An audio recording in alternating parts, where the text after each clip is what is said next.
Meu nome é Maria Lúcia Andrade. Tenho 48 anos e até pouco tempo atrás acreditava que já tinha vivido de tudo. Mas naquela noite, dentro de um salão iluminado demais, eu aprendi o que significa ver o chão desaparecer debaixo dos pés enquanto todos continuam dançando. O casamento do meu irmão acontecia num hotel elegante em São Paulo. Flores brancas, mesas espelhadas, taças cintilando sob a luz amarelada. Eu usei um vestido simples azul escuro. Eduardo, meu marido, há 24 anos, vestia um terno claro e exibia aquele mesmo sorriso de sempre, o sorriso que me enganou por tanto tempo. Tudo parecia em ordem. Eu falava com algumas tias, ria quando esperavam que eu risse, mas o corpo estava ali, o resto de mim, não. Desde que Eduardo se envolveu demais com a empresa da família, senti que algo se deslocava. Ele chegava tarde, dormia cedo demais, e quando eu perguntava qualquer coisa, a resposta era sempre um número, faturamento, investimento, reunião. A orquestra começou a tocar uma versão lenta de Como é Grande o Meu Amor por Você. O noivo, meu irmão, dançava com a mãe, e foi quando eu vi no canto esquerdo do salão, entre as colunas decoradas com samambaias, Eduardo estava com as mãos na cintura de Júlia, a noiva. Por um segundo pensei que era impressão minha, mas o gesto era íntimo demais para ser erro. O modo como ele se inclinou até o ouvido dela, o jeito como ela abaixou a cabeça rindo, nenhum casal recém-casado faria isso com o cunhado. Senti o corpo gelar. As luzes ficaram fortes demais, as vozes distantes. Caminhei até eles devagar. Eduardo me viu primeiro. Recuou meio passo, mas não se afastou dela. Júlia ergueu os olhos surpresa como quem é flagrada, mas ainda acha que pode disfarçar. Eu parei diante dos dois. O que é isso, Eduardo? Perguntei, e minha voz soou estranha, calma demais. Ele respirou fundo, olhou ao redor e disse baixo, mas firme. Ou você aceita, ou sai sem nada. Ninguém ouviu, a banda estava alta. Só nós três existíamos naquele instante. Ou sai sem nada. A frase ficou ecoando dentro de mim, misturada ao som dos aplausos, ao estalar de taças. Eu pensei em responder, em empurrá-lo, em fazer uma cena, mas algo dentro de mim simplesmente desligou. Peguei minha bolsa, dei meia volta e caminhei até a saída. No corredor, o segurança me ofereceu o braço para ajudar a descer os degraus. Eu recusei com um aceno. Do lado de fora, o ar era pesado de perfume e fumaça. Pedi o carro ao manobrista e, enquanto ele ia buscar, vi pela janela do salão Eduardo servindo champanhe a Júlia, como se nada tivesse acontecido. Entrei no carro e fiquei alguns segundos olhando o retrovisor. Minhas mãos tremiam no volante, mas meu rosto permanecia sereno. A música ainda vazava das portas do salão, uma canção romântica e ironicamente doce. No caminho, a cidade parecia mais vazia que o normal. Chovia fraco. O limpador de para-brisa riscava o vidro num ritmo quase hipnótico. Na metade da avenida, parei o carro num sinal vermelho e fechei os olhos. Um filme passou inteiro na cabeça, o primeiro apartamento, as prestações do carro, a noite em que ele me pediu em casamento, com um anel simples, os dias em que dividimos tudo até o medo. Eu pensei, é possível que a pessoa com quem você construiu uma vida inteira esteja neste exato momento destruindo tudo, com um toque nas costas de outra. Quando o sinal abriu, respirei fundo e dirigi até o final da Paulista sem destino certo. Acabei parando num estacionamento de hotel, o mesmo onde minha mãe se hospedava quando vinha à cidade. Pedi um quarto, subi, tirei o vestido e sentei no chão frio. Abri o celular, procurei o número de Célia, minha amiga advogada. Escrevi, preciso falar com você amanhã cedo, é urgente. Mas não enviei. Apaguei a mensagem, deixei o celular sobre a cama e fiquei olhando o teto. Eu sabia que o que viria depois exigiria mais do que raiva. Precisaria de silêncio, método e memória. E eu sempre fui boa em lembrar. Quando amanheceu, fui até o banheiro, lavei o rosto e olhei o espelho. A mulher de lá parecia cansada, mas não destruída. Peguei a aliança, segurei por um tempo e deixei cair na pia. O som metálico ecoou pequeno, quase gentil. Pedi café preto, tomei sem açúcar. No jornal deixado na porta, havia uma coluna sobre casais empresariais que se tornam sócios. Sorri de canto. Amanhã talvez ele descubra o quanto esse termo é verdadeiro. Naquela manhã, o sol entrou pelas frestas da cortina e pela primeira vez em muitos anos não senti pressa. Tudo o que eu precisava fazer agora era começar devagar, mas com precisão. E foi assim que, ainda vestindo a roupa da noite anterior, abri meu laptop, entrei no e-mail corporativo e iniciei o que Eduardo jamais esperaria minha própria forma de resposta. O som da cidade começava a crescer lá fora, mas aqui dentro tudo estava quieto. O cursor piscava na tela do computador como se esperasse um comando. Por um instante, fiquei só olhando, a respiração lenta. Era curioso, durante anos, aquele mesmo laptop servira para responder e-mails do Eduardo, revisar contratos, confirmar pagamentos. Agora seria a ferramenta para tirar dele tudo o que me restava. Abri as pastas antigas. Os nomes familiares, contratos fundadores, contabilidade e diretoria. Cliquei. Ali estava contrato social, 2002. O documento original com o carimbo da junta e 2 assinaturas, a dele e a minha. Maria Lúcia de Andrade, sócia fundadora. A mão dele aparecia em tinta azul, a minha em preta. Lembrei da caneta, eu a comprei num camelô no centro o dia em que fomos registrar a empresa. Lembrei também da frase que ele disse ao sair do cartório: agora a gente é um só Lúcia. Pois é, só que não. Continuei lendo linha por linha. Em 2019 havia uma versão atualizada. Lá meu nome ainda constava, mas com observação, alteração pendente de assinatura. Senti um arrepio pequeno. Nunca assinei. Por precaução, talvez. Ou por intuição. Eduardo costumava rir quando eu dizia que guardava cópias físicas de tudo. Chamava de mania. Mania não foi salvação. Peguei o celular e disquei. Célia atendeu na segunda chamada. Você dormiu? Ela perguntou. Dormi o suficiente para saber o que fazer. Imagino. Preciso de você no cartório da Alameda Santos, 11 horas. Traga os carimbos. Ela não perguntou mais nada. Célia era dessas amigas que não precisa ouvir tudo para entender. Fechei o laptop, vesti um blazer e amarrei o cabelo. Olhei o espelho. O rosto estava inchado, mas o olhar era outro. Menos de doída, mais de quem finalmente acordou. Saí do hotel sem olhar para trás. O porteiro tentou me desejar bom dia e eu respondi com um aceno curto. O ar da manhã tinha cheiro de trânsito e promessa. No caminho até o cartório, uma notificação acendeu o celular. Eduardo, onde você está? Podemos resolver sem drama. Não respondi. A ironia me fez rir. O homem que me mandou sair sem nada agora queria resolver sem drama. Guardei o telefone e estacionei. O cartório era o mesmo de sempre, paredes bege, cheiro de papel úmido. Célia já estava lá sentada com 2 pastas. Me deu um abraço rápido, profissional, mas firme. Você trouxe o contrato original? Perguntou. Trouxe.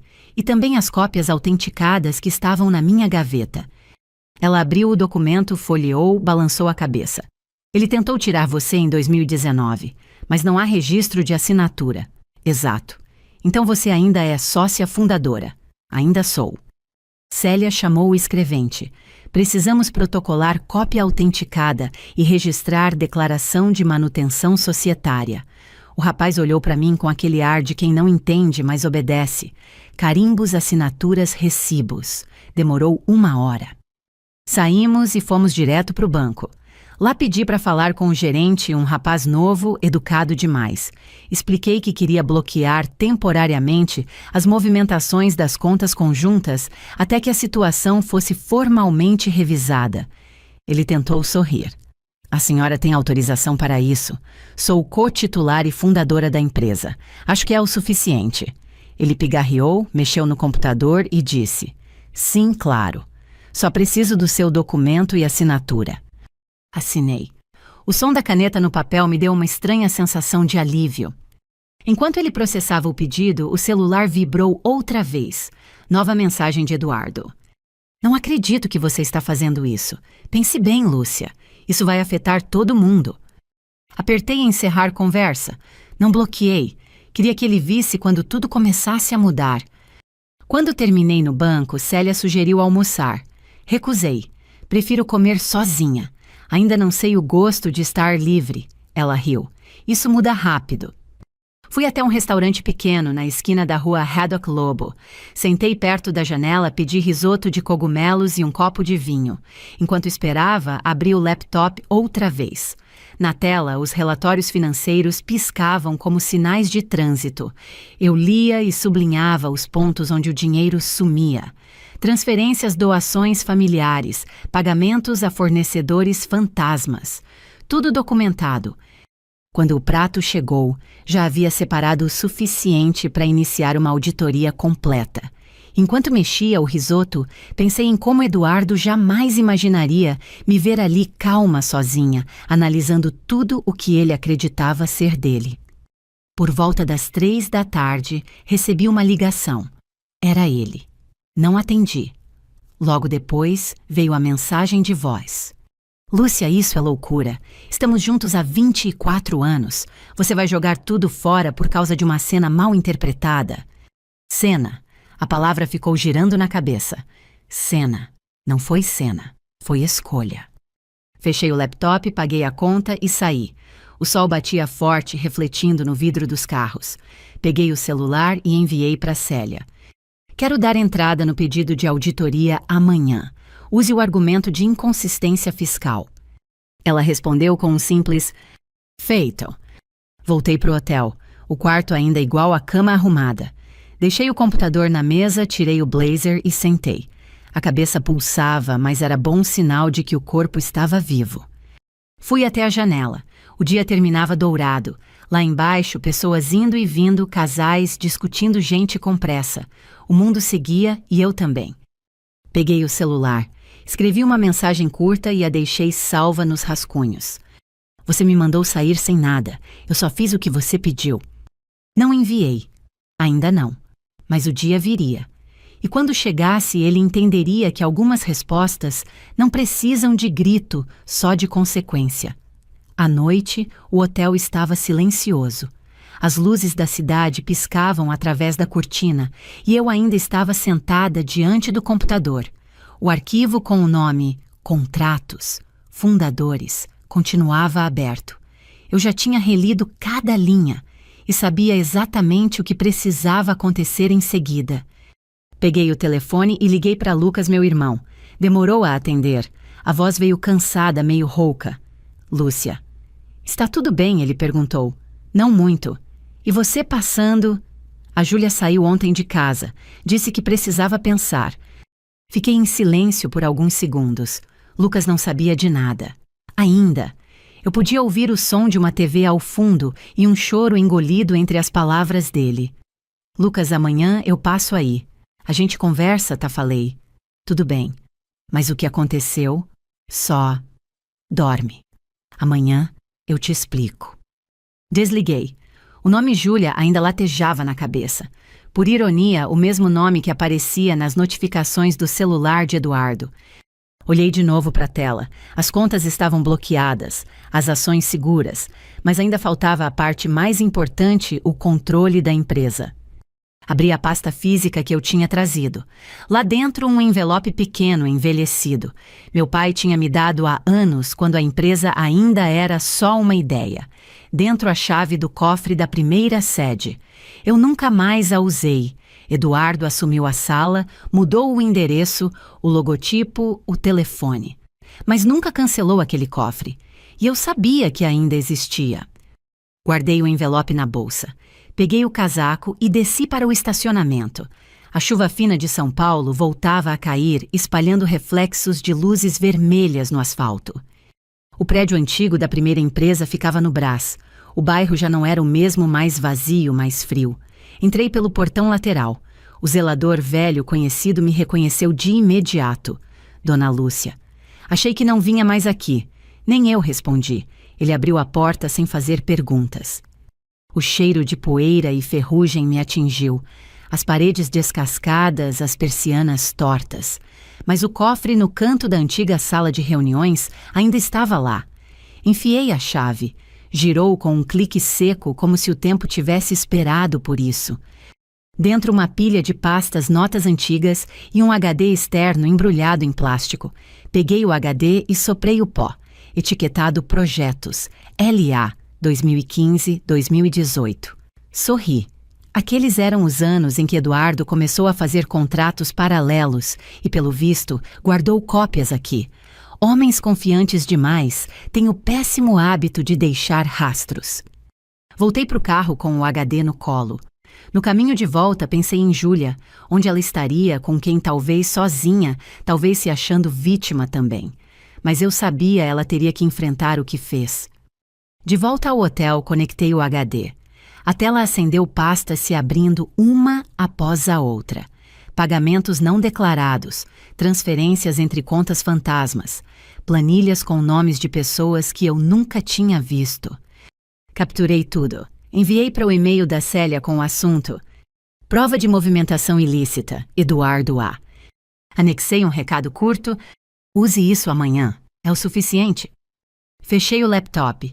Fiquei olhando o reflexo da minha própria imagem na tela escura. Pela primeira vez em muito tempo, não me senti fraca. Senti foco. O celular vibrou outra vez. Uma nova mensagem de Eduardo.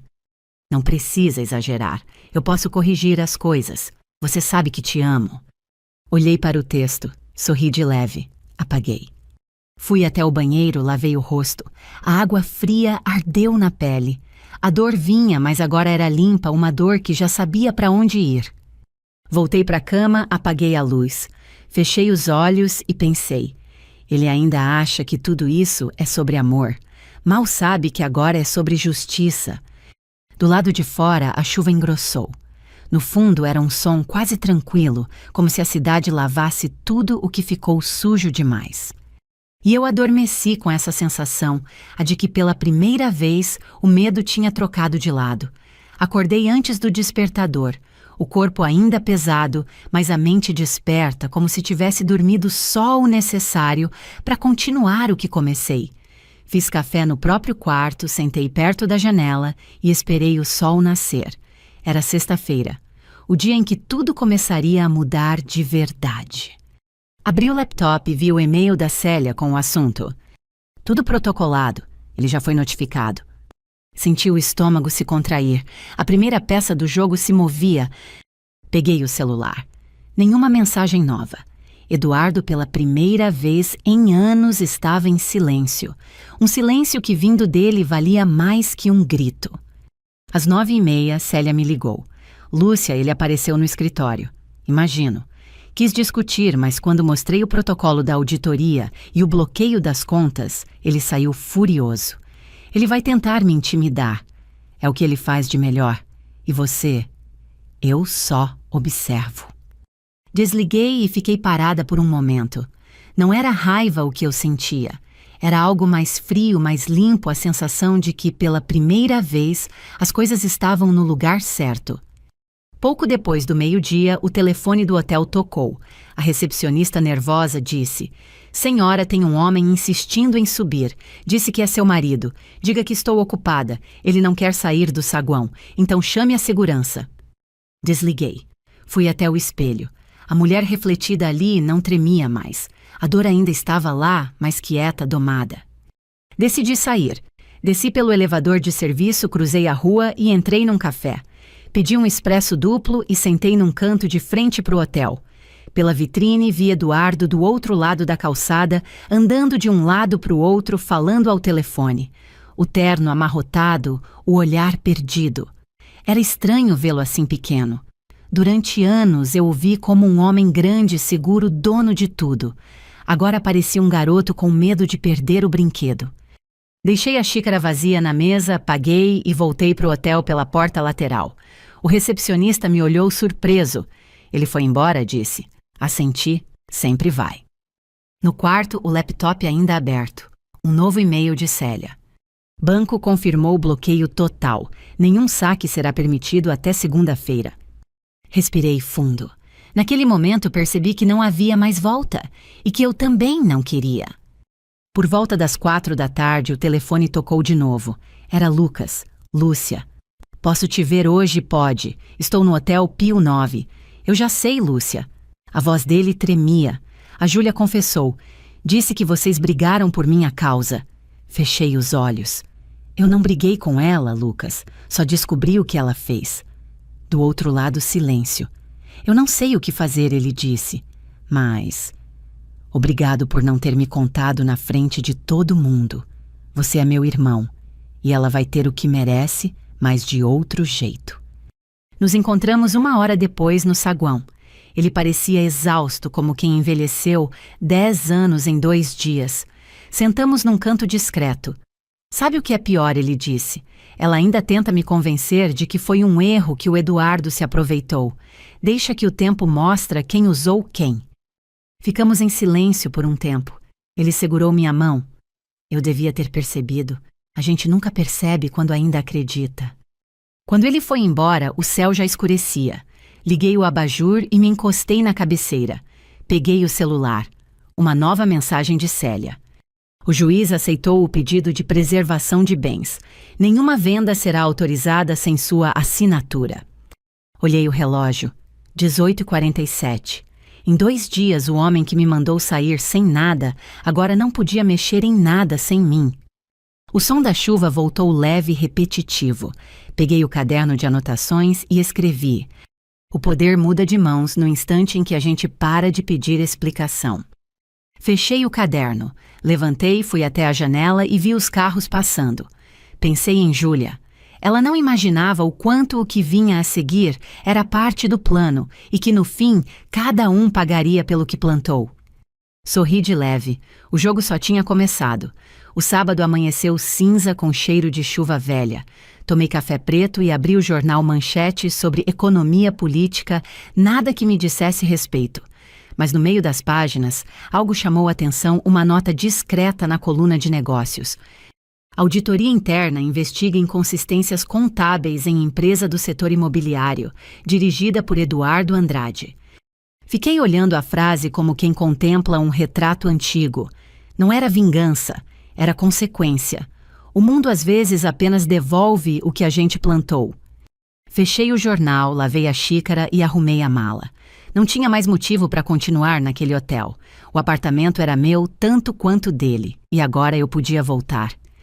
Cheguei em casa perto das 9. A porta estava destrancada, o corredor em silêncio. Passei pela sala, vi as flores do casamento do meu irmão, ainda sobre a mesa murchas. No sofá, o paletó de Eduardo. E ao lado, ele mesmo dormindo mal, camisa amassada, garrafa de uísque pela metade. Fiquei parada na porta por alguns segundos. Não havia ódio nem vontade de gritar. Só a sensação de estar diante de um estranho que por acaso carregava o meu sobrenome. Entrei, coloquei a mala no chão e fui até a cozinha. Preparei café. O cheiro o acordou. Você voltou? Disse ele, voz rouca. Voltei. Podemos conversar. Depende. Você quer falar ou quer se justificar? Eu errei, Lúcia, mas não precisava chegar a esse ponto. Bloquear contas, chamar advogado-juiz. Você me expôs. Não, Eduardo. Eu apenas tirei a cortina. Quem te expôs foi o que você fez. Ele passou a mão no rosto cansado. Eu não quero perder tudo. Já perdeu. Só ainda não percebeu. Por um instante pensei que ele fosse se aproximar. Mas não. Ele abaixou a cabeça, respirou fundo e murmurou. Júlia terminou comigo. Disse que eu estraguei a vida dela. Olhei para ele firme. Ela não está errada. O silêncio ficou pesado. Fui até a mesa, deixei uma chave sobre o tampo. A do cofre. Achei melhor você saber que não tem mais nada lá dentro. Ele levantou o olhar confuso. Você foi lá, fui. E encontrei o que precisava. Eduardo se levantou nervoso. Isso é uma loucura. Você quer me destruir? Não. Quero apenas que aprenda a viver com o que fez. Ele riu um riso fraco, desesperado. Você não vai aguentar viver sozinha. Já estou vivendo, e é mais leve do que imaginei. Peguei a bolsa e caminhei até a porta. Antes de sair, olhei para trás. Sabe o que dói mais, Eduardo? Não foi o que você fez com ela, foi o que você fez com a gente. Fechei a porta. Lá fora o ar estava frio. Andei até o carro, respirei fundo e deixei o motor ligar devagar. O rádio estava desligado, o silêncio preenchia o espaço. No caminho parei num farol. Olhei o reflexo do rosto no vidro, olheiras, mas firmeza no olhar.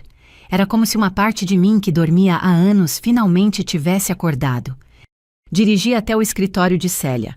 Ela me recebeu com um sorriso discreto. Parabéns. Ele assinou a retirada da direção da empresa. Tão rápido, o advogado dele achou melhor evitar escândalo.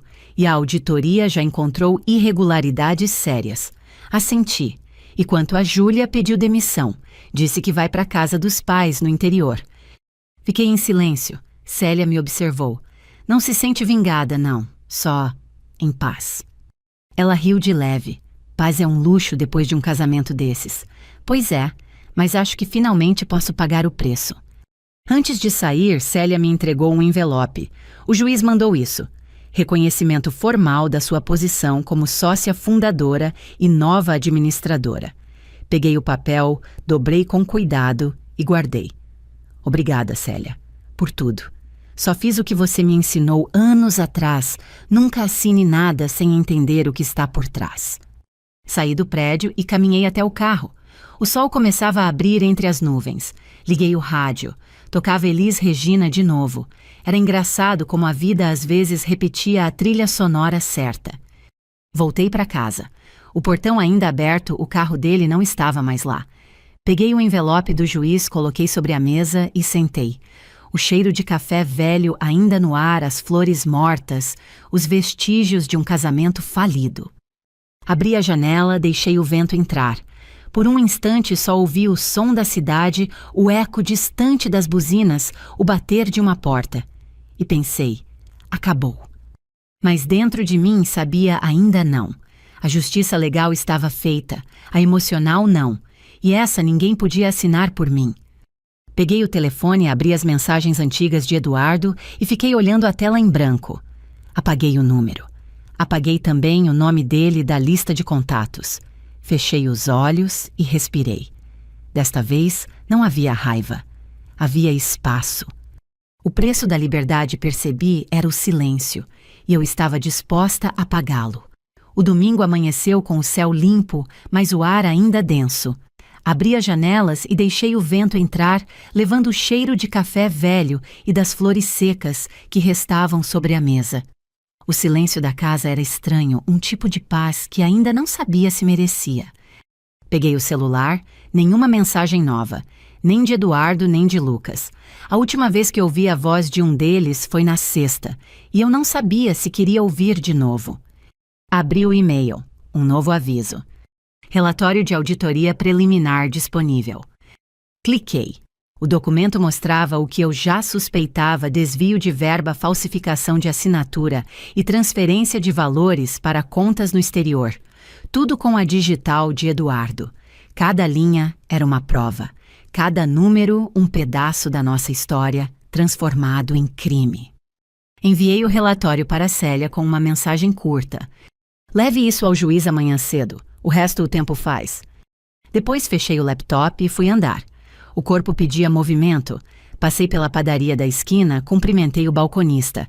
Ele me olhou com o mesmo sorriso de sempre, sem imaginar o que acontecia por trás da mulher calma, que comprava pão e queijo. Enquanto caminhava de volta, o celular vibrou. Número desconhecido. Atendi. Lúcia era Júlia.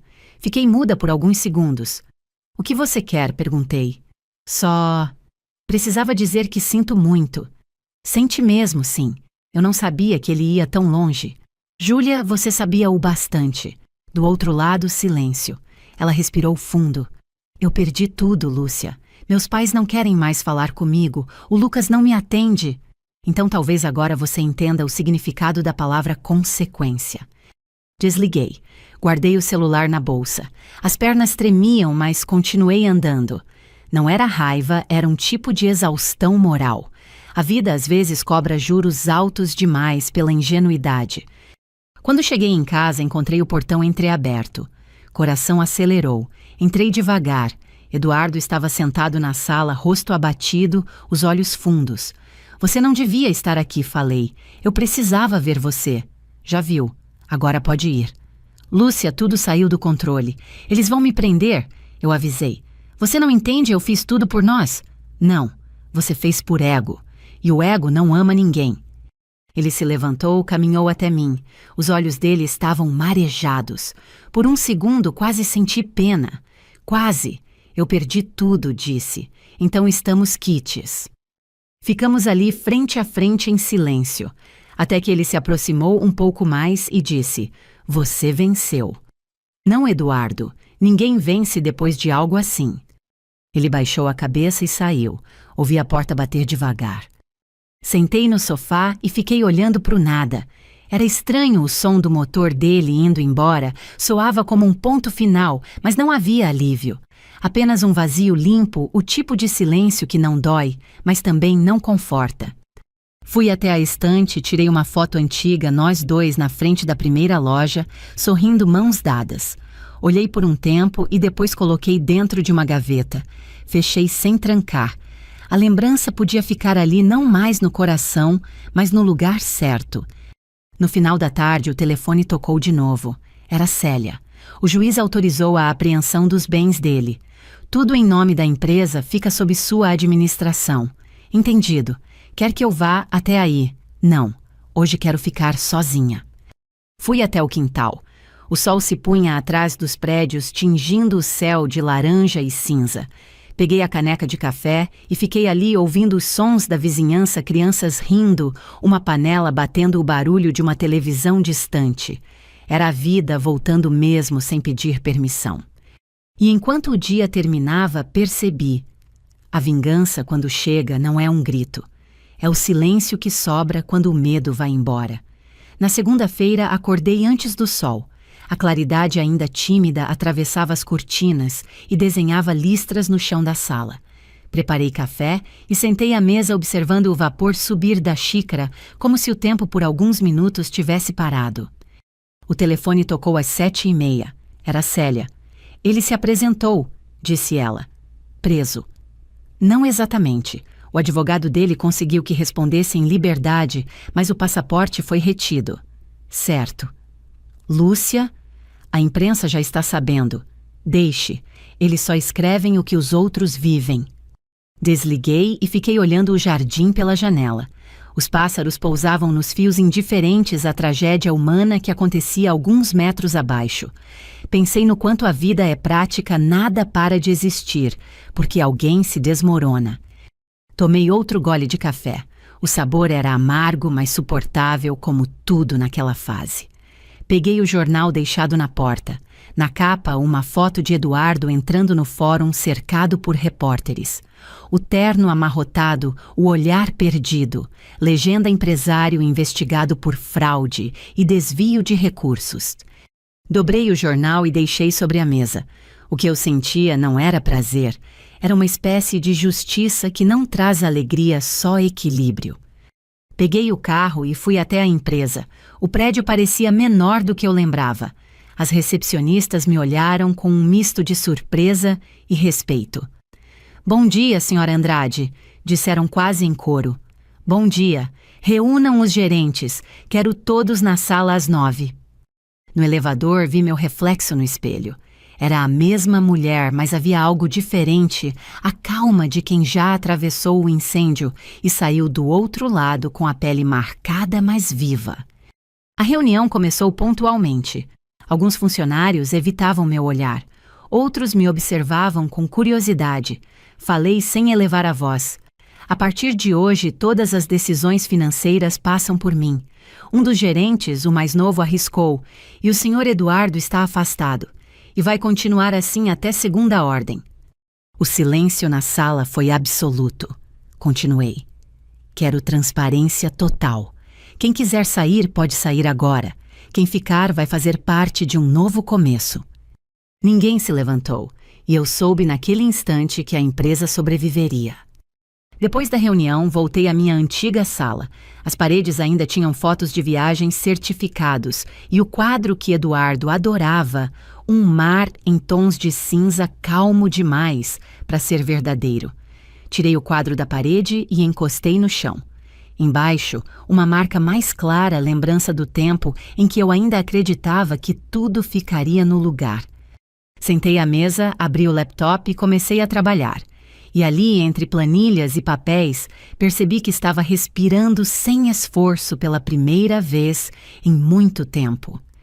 No fim da tarde, Lucas apareceu. Entrou na sala em silêncio, segurando uma caixa. "Vim te devolver isso", disse, e colocou sobre a mesa o álbum de fotos da família. "Não quero guardar nada que me lembre dela."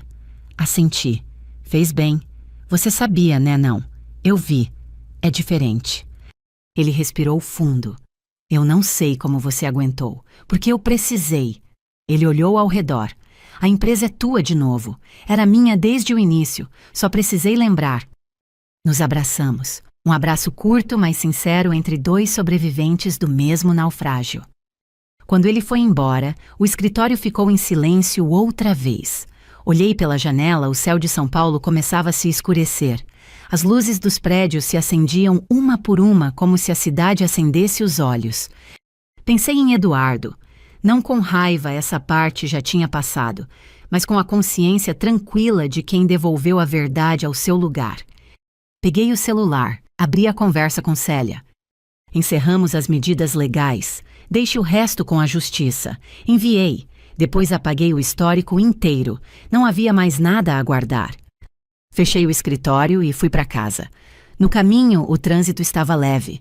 O rádio tocava Travessia de Milton Nascimento. As palavras me atingiram como um espelho. Levo a vida devagar para não faltar amor. Sorri. Não era ironia, era reconhecimento. Mesmo depois de tudo, eu ainda acreditava que amar não tinha sido o erro. O erro foi esquecer de amar a pessoa que eu era. Cheguei em casa. Abri as janelas. A noite estava fria e bonita, dessas que não pedem companhia. Peguei o álbum de fotos que Lucas deixara e folheei. A última foto era do casamento do meu irmão, o dia em que tudo começou a ruir. Olhei por um instante e fechei. Guardei o álbum na prateleira mais alta. Não por rancor, mas porque havia chegado a hora de deixar o passado no lugar certo, fora do alcance das mãos. Antes de dormir, escrevi no meu diário: "Nem todo silêncio é ausência. Às vezes é o som da vida se reorganizando." Apaguei a luz. E pela primeira vez, o escuro não me assustou. Os dias seguintes passaram num ritmo lento, quase manso.